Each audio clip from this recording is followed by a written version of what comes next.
आमजन की मूलभूत सुविधाओं में विस्तार हेतु प्रशासन गांवों के संग अभियान के तहत शिविर में भाग लेकर आमजन की समस्याएं सुनी। इस अवसर पर आमजन को भूखंड के पट्टे, दिव्यांग प्रमाण पत्र, कृषि प्रमाण पत्र, पालनहार योजना प्रमाण पत्र, सामाजिक पेंशन प्रमाण पत्र, यात्रा हेतु पास आदि वितरित किए गए। शिविर में सभी विभागों के अधिकारी और कर्मचारीगण मौजूद रहे, जिससे आमजन की समस्याओं का मौके पर ही निस्तारण किया गया।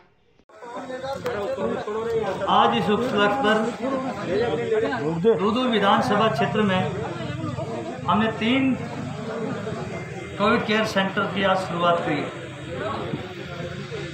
ये कोविड केयर सेंटर सरकार और भामाशाह दोनों के संयुक्त सहयोग से कोविड के पेशेंट को आवश्यकता अनुसार मेडिसिन, भर्ती मरीज और उसके अटेंडेंट को खाना।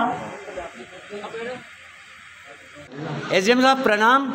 मैं चाहता हूँ आज का दूदू में जो प्रोग्राम किया बहुत सराहनीय प्रोग्राम हुआ बाबूलाल नागर जी का, इसके बारे में कुछ बताइए। देखिए, जैसी नीयत होती है, जैसी सोच होती है, ऐसी परिणति होनी चाहिए और ठीक वैसी परिणति आज इसको करने का प्रयास किया गया था। एक्चुअली ये था, जो महिलाएं असहाय हो गई, जो बच्चे बेसहारा हो गए, जो अनाथ हो गई, जो विधवाएं थी, उनके जो दुख थे वो दुख देखे नहीं जा रहे थे। ऐसे में उनको परिवार को संबल प्रदान करना जरूरी था।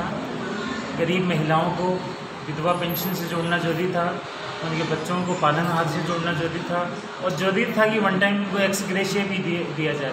कहते हैं आदमी, जब किसी आदमी की डेथ होती है तो 5-7 दिन रोना होता है, तो इसलिए रुलाया जाता है कि उसका दुख कम हो। लेकिन मेरा मानना ये भी गलत है, इससे उसका दुख कम नहीं हो सकता, इससे आपकी सांत्वना प्रकट हो सकती है। तो हमें यदि उसका वास्तव में दुख कम करना है तो उसको वो लाभ पहुंचानी चाहिए जो सरकार ने दिए। अभी जो एसडीएम साहब 1-1 लाख रुपए जो दिया ना, उसके बारे में बताइए। सरकार से कहते हैं राम रूठ सकता है लेकिन राज कभी नहीं रूठता। ये जो महिलाएं हैं जिनके पति उनसे बिछड़ गए, पतियों का उनका देहांत हो गया, राज्य सरकार की कोरोना सहायता योजना है, उसमें साफ निर्देशित किया गया है यदि कोई बच्चे अनाथ हो गए तो उनके पालनहार को 1 लाख रुपये वन टाइम और 18 साल के होते ही 5 लाख रुपये उनको मिलेंगे। और यदि कोई महिला विधवा हुई है तो उस विधवा को वन टाइम मिलेंगे। कल हमने दिन में ही 11 बजे फॉर्म फॉरवर्ड किए थे और आश्चर्यजनक बात है कि प्रशासन इतना प्रॉम्प्ट था, कल 5 बजे इन सब की सैंक्शन आ गई और 10 महिलाओं को 10 लाख रुपये की हमने सहायता राशि दी। और जो विकलांग के लिए आपने क्या क्या व्यवस्था रखा है? दिव्यांग, आपको पता होगा जनवरी के महीने में एक विशाल दिव्यांग शिविर का आयोजन किया था, जिसमें हजारों लोगों को निःशुल्क रूप से हमने वितरण, ये आवश्यक एसेसरी थे जैसे कैलिपर्स है या मशीन है या ट्राईसाइकिल है, ये सब हमने वितरित करवाए थे। और दिव्यांगों के लिए और भी सरकारी यदि स्कीम आएगी कोई और फीचर, उससे भी उनको लाभान्वित किया। धन्यवाद एसडीएम साहब, आपके बहुत बहुत धन्यवाद। मेरे चैनल से भी आपको बहुत बहुत हार्दिक आभार एवं शुभकामनाएं दे रहा हूं। और ऐसे प्रोग्राम करके हमारा विधायक बाबूलाल नागर जी को आप और आगे ऊंचा उठाइए। धन्यवाद। जो परेशान है, जो जिसके साथ कोई हादसा हो गया, अनहोनी हो गई, परिवार के कोई सदस्य की मृत्यु हो गई, छोटे बच्चे हैं, तो सबसे पहले प्राथमिकता सरकार की, जनप्रतिनिधि की, प्रशासन की होनी चाहिए। उस सोच के साथ हमने काम शुरू किया है। कोरोना महामारी 2 लहर देख चुके हैं। सरकार ने गाइडलाइन लागू करके लॉकडाउन लगाया। प्रदेश के मुख्यमंत्री जी ने जिस हद तक मदद कर सकते थे, खाने पीने से लेकर आर्थिक सहयोग तक, उन्होंने पूरा प्रयास किया। इसके बावजूद भी वो मदद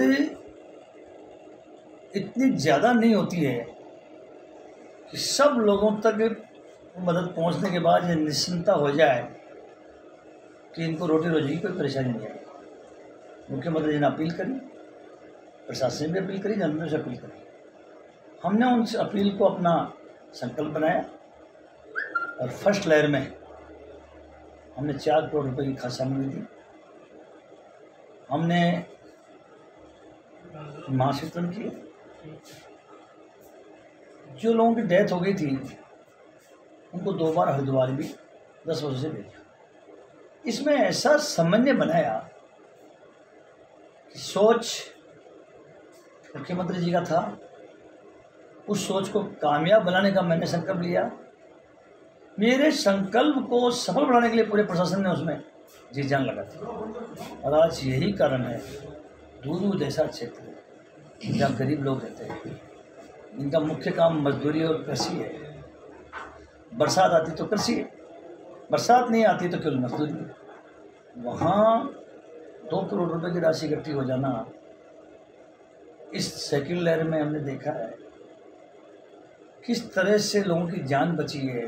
प्रदेश की सरकार ने कोई कसर नहीं छोड़ी है, हमारे स्थानीय प्रशासन ने, हमारे जेल में कोई कसर नहीं छोड़ी है, दूध ने, फागी ने भी कोई कसर नहीं छोड़ी है। जो प्रयास कर सकते हमने पूरा प्रयास किया। इसके बावजूद भी बहुत से लोगों की मृत्यु।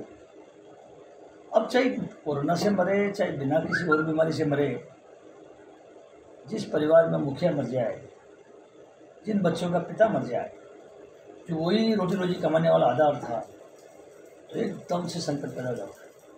राज्य सरकार अपनी तरफ से